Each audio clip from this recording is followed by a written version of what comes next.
a report came out from 972 magazine. It takes 45 minutes to an hour to read this. So I do encourage you to read the whole thing. It is the link is down below. You can read it. This is a bombshell. They spoke to 6 intelligence Israeli officials, and those 6 officials reported that Israel is allowing high numbers of civilian casualties. And we'll go over that number. Not only are they allowing, as they claim, that they're the most moral military in the world that does everything possible to safeguard civilians and minimize civilian death. The truth is, these Israeli officers have said, these intelligence officers are saying that's not true. We allow a lot of civilians. Depending on the level of the Hamas fighter, we allow a lot of civilians. They also say that Israel is using an AI software program, very Minority Report. Think Minority Report. They're using an AI software program that helps them figure out who is Hamas and who isn't. And if the person is found by this AI to be Hamas, boom, they drop a bomb. And if it turns out, so that they're wrong, oh well, they say they say tweaked it and they've got it to about 90% accuracy, so they claim. But how long were they dropping bombs when this AI was just targeting people with facial recognition or various different, you work for the UN RWA, so you're Hamas, or you're with the Hamas-run health ministry. That's Hamas. Everything's Hamas, right?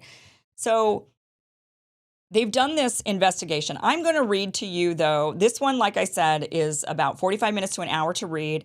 I do recommend you read the whole thing. It is jaw-dropping and shocking, and it's coming straight from the mouths of Israeli intelligence from inside.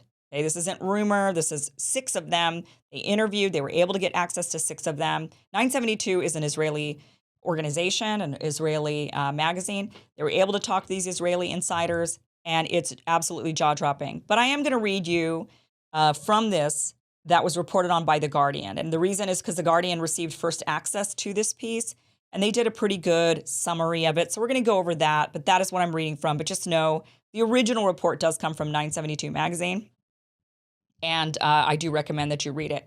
Now, The Guardian reports that Israeli intelligence sources revealed the use of what they call the Lavender system. This is an AI-powered database that at one stage identified 37,000 potential targets based on their apparent links to Hamas, according to intelligence sources involved in the war.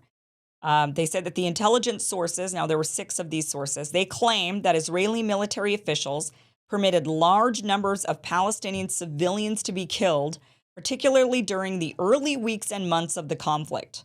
So early weeks and months, they were allowed that, and that's why we saw massive numbers of people killed early on. They say that the Israeli intelligence officers who used Lavender said that it was unparalleled. They also said that, look, it was better because the machine did it coldly, and that made it easier. So rather than a human having to do the intelligence gathering and finding out who's Hamas and who isn't Hamas, said, oh, the machine did it. The machine just said this person's Hamas. You don't have to know a thing about them. You didn't have to research them much. And boom, off goes a bomb. And that it was done coldly, and so it was easier. Another Lavender user questioned whether humans' role in the selection process was meaningful. And he says, quote, I would invest 20 seconds for each target at this stage and do dozens of them every day. I had 0 added value as a human apart from being a stamp of approval. It saved a lot of time, says the Israeli intelligence official. So 20 seconds. So the AI system would identify Hamas. They would say, this is Hamas. How the AI identified Hamas. Now remember, AI can't even figure out that I have 5 fingers on each hand, right? How could AI figure out who was Hamas? What was the criteria for deciding if somebody was Hamas? Were you working for the Hamas-run health ministry? Were you part of the government? You were just like a politician. Were you a police officer? Were you are you of a certain age and a certain gender, and that makes you more likely to be Hamas? So the machine goes Hamas, Hamas, Hamas, Hamas. We don't know what they were using, what the criteria was, what the inputs were into the AI to say this is a Hamas fighter and this is a non-Hamas fighter. But the human being would review it for 20 seconds. That's it. And then 20 seconds later, boom, that person was gone, and they would do dozens of these every day. Now, the testimony, it goes on to say, the testimony from 6 intelligence officers, all who had been involved in using AI systems to identify Hamas and Palestinian Islamic Jihad, which is the PIJ, targets in the war, was given to journalist Yuval Abraham for a report published by the Israeli-Palestinian publication Plus 972 magazine. I don't know exactly how you say that name, but it's 972 magazine, and the Hebrew language outlet Local Call. Okay. These accounts were shared exclusively with the Guardian, which is why we're reading from that article today. All 6 of these intelligence officers that they spoke to said that Lavender had played a central role in the war, processing masses of data to rapidly identify potential junior operatives to target. 4 of the sources said that at one stage early in the war, Lavender listed as many as 37,000 Palestinian men who had been linked by the AI system to Hamas or PIJ. Lavender was developed by the Israeli Defense Forces Elite Intelligence Division, Unit 8200, which is comparable to the U.S.'s National Security Agency, or the GCHQ in the UK. Several of the sources described how, for certain categories of targets, the IDF applied pre-authorized allowances for the estimated number of civilians who could be killed before the strike was authorized. Okay? They said that 2 of the sources said that during the early weeks of the war, they were permitted to kill 15 or 20 civilians during airstrikes on low-ranking militants. They were permitted, they were given the authorization of a 20-to-1 kill. Here, the Israelis claim, we're the most moral military in the world. We have low civilian, 2-to-1. 2-to-1 is our ratio. No, it was 20-to-1, and they authorized it. As much as they were giving us lip service, as much as they were going out with their little press conferences and their little press releases telling us, no, we do everything that we possibly can to minimize civilian deaths. The truth is, from the inside, from these Israeli intelligence officers, that they permitted a 20-to-1 kill rate.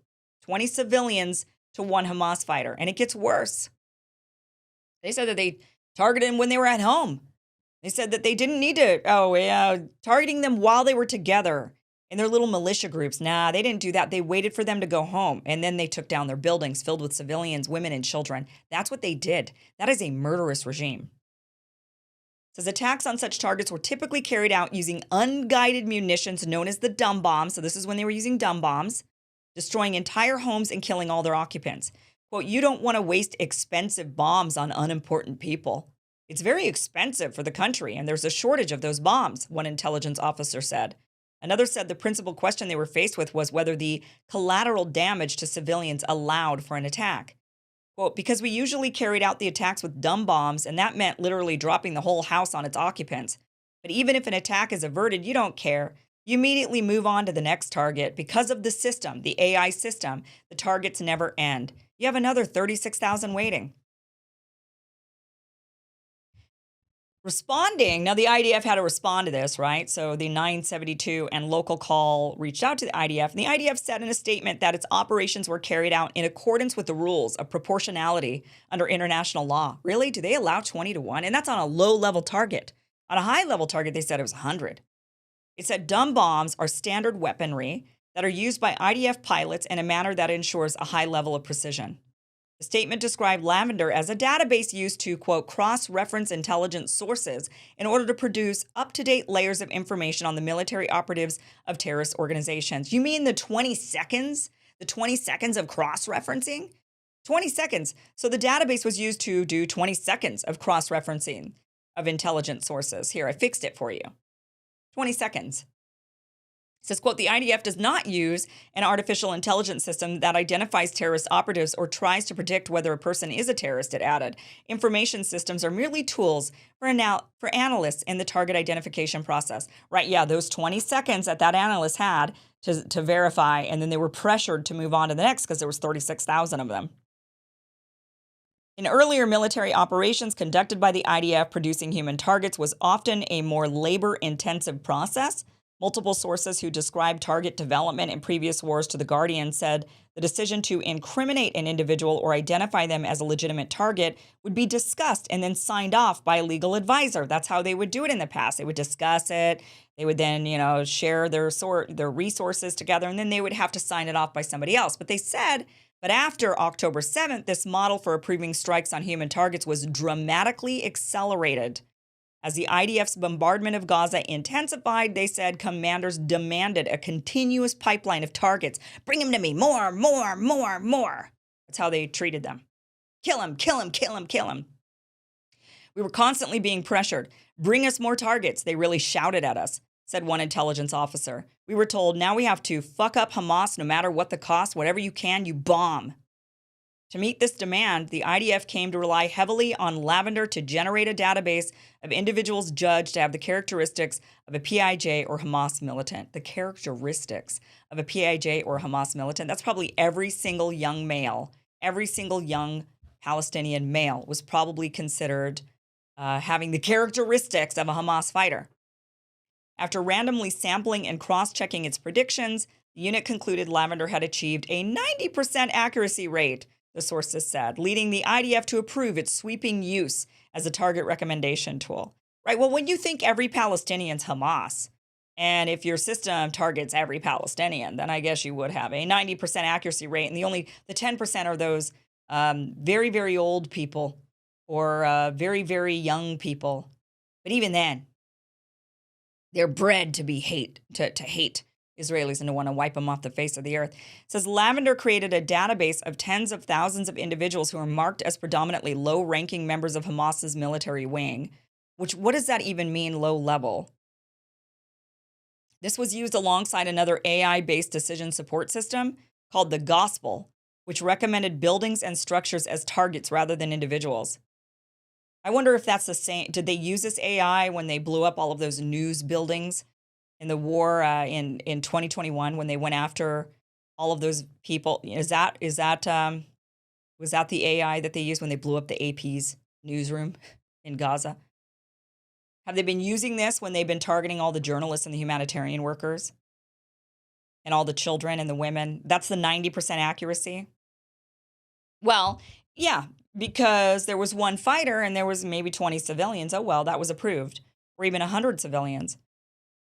They said that there were times when a Hamas operative was defined broadly, and the machine started bringing us all kinds of civil defense personnel, police officers, on whom it would be a shame to waste bombs.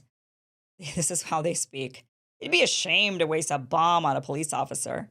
Not, oh, that would be atrocious that this person was not Hamas, they were a police officer. Oops. So that would have been horrible to do. No, they say it would have been a shame to just waste a bomb on them. That's how these Israelis talk. They're freaking genocidal maniacs. They said they help the Hamas government, but they don't really endanger soldiers. So it'd be a shame to waste a bomb on them. The IDF's targeting process is the most intensive phase of the bombardment. We're also relaxed. In the most intensive phase of the bombardment was also relaxed, they said. There was a completely permissive policy regarding the casualties of bombing operations, a policy so permissive that, in my opinion, it had an element of revenge. Really, you think, you think that that this whole thing might have an element of revenge well, no, you're right. I shouldn't laugh at that because that's not the actual real reason why you're there. Of course not. It's not because of revenge. No, it's because you want to ethnically cleanse the area and get the Palestinians out of there. Another source who justified the use of Lavender to help identify low-ranking targets said that when it comes to a junior militant, you don't want to invest manpower and time in it. They said that in wartime, there was insufficient time to carefully incriminate every target. So you're willing to take the margin of error of using artificial intelligence, risking collateral damage and civilians dying, and risking attacking by mistake, and to live with it, they added. This is the most moral military in the world, isn't it? These people really, truly take the time to ensure that there aren't civilians that are being killed. These people are very meticulous and careful. Sounds like it. This is when it comes to targeting low-ranking Hamas and PIJ suspects, they said the preference was to attack when they were believed to be at home. Quote, we're not interested in killing Hamas operatives only when they're in a military building or engaged in military activity, one said. It's much easier to bomb a family's home. The system is built to look for them in these situations. So careful to not take out civilians.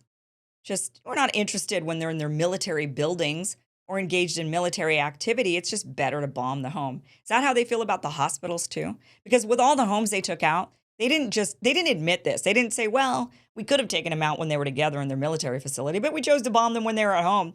They didn't say that. You know what they said? They said there were tunnels under those children's beds.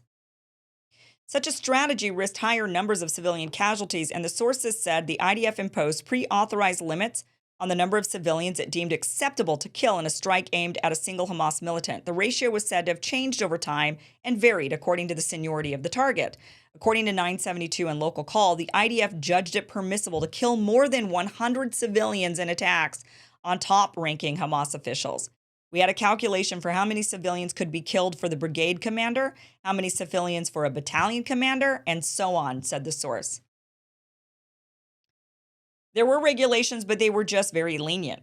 We've killed people with collateral damage in high double digits, if not low triple digits. These are things that haven't happened before.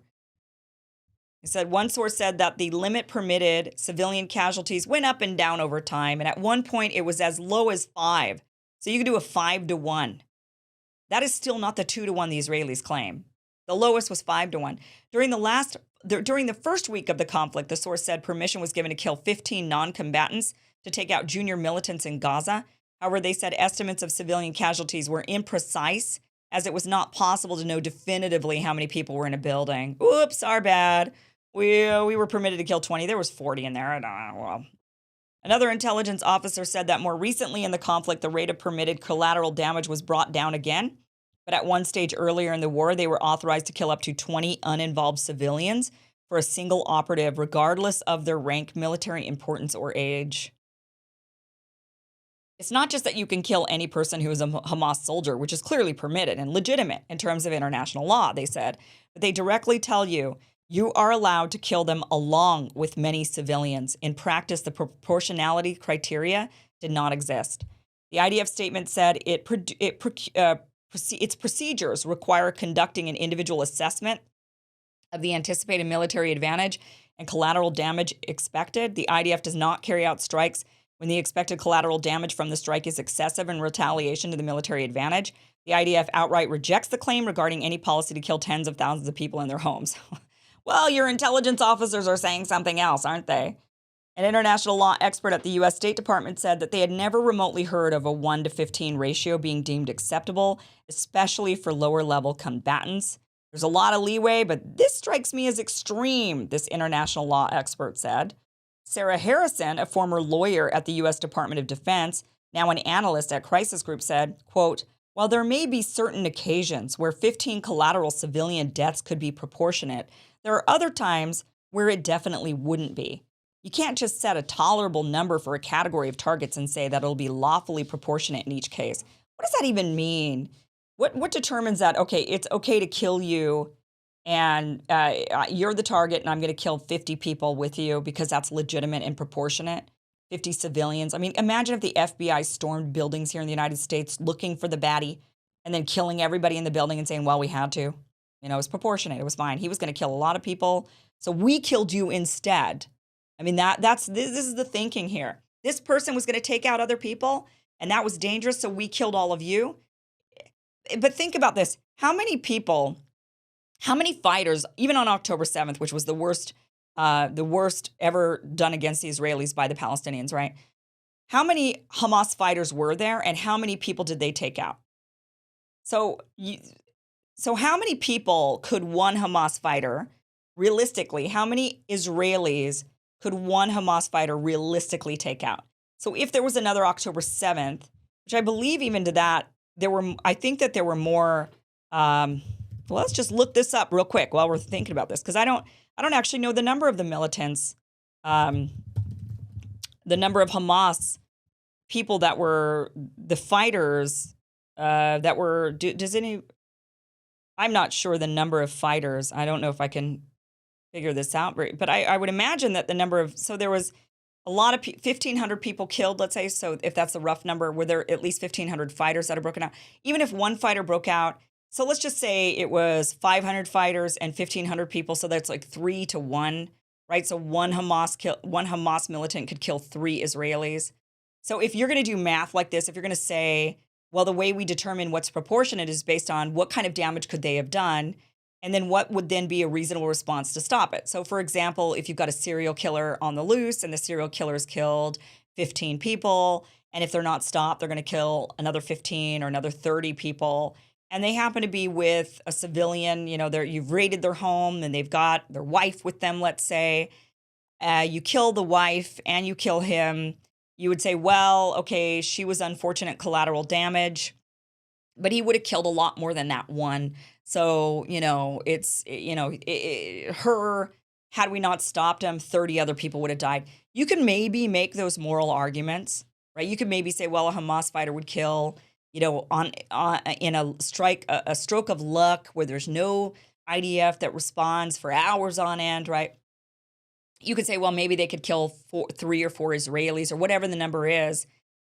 And then you'd have to do some sort of like gymnastics math in order to say, okay, well, then we could theoretically take out, to save 3 lives. It's kind of like, how many lives am I willing to trade to save how many ever number of lives? But it's never really, unless you really believe that your life is worth more, it's never really, the math doesn't ever work out with, okay, you would have killed 3 people had I just done nothing. So I'm going to kill 20 people to stop you from killing 3, unless you think that your 3 are worth more than their 20. And that's what this sounds like, that there is my life is worth more than yours. And so therefore the proportionality, the normal proportionality equation is just thrown out the window. I mean, that's what, and look, I hate to break it down to numbers like this. I mean, I don't want to get into this like, mathematical, like humans are mathematical equations. But these people are sitting here talking about proportionality like that's a normal thing. And if it is a normal thing, and if that is an acceptable thing in war, then we need to have a discussion on what that means exactly. What's the math? What's the criteria? What's the math? They say, whatever the legal or moral justification for Israel's bombing strategy, some of its intelligence officers appear now to be questioning the approach set by their commanders. Quote, no one thought about what to do afterward when the war is over, or how it will be possible to live in Gaza. Another said that after the 7th of October attacks by Hamas, the atmosphere in the IDF was painful and vindictive. There was a dissonance. On the one hand, people were frustrated that we were not attacking enough. On the other hand, you see at the end of the day that another 1,000 Gazans have died, most of them civilians. Just read the whole report if you get a chance. Again, take an hour, read the whole thing, and share it with people who still don't believe that this is a genocide and who still think that the Israelis are the most moral military in the world. Share it with all those people and get them to see the truth of, the lip service they tell us in public versus the reality of what they're actually doing behind the scenes, and how little they care for human life, how little they care for civilians, how little they're actually taking care to target just the militants. This proves that they're just a bunch of liars. And it is, but we already knew that. The numbers don't lie. We already knew that. We already saw that. And that was really pretty obvious, right? That was pretty obvious. All right, guys.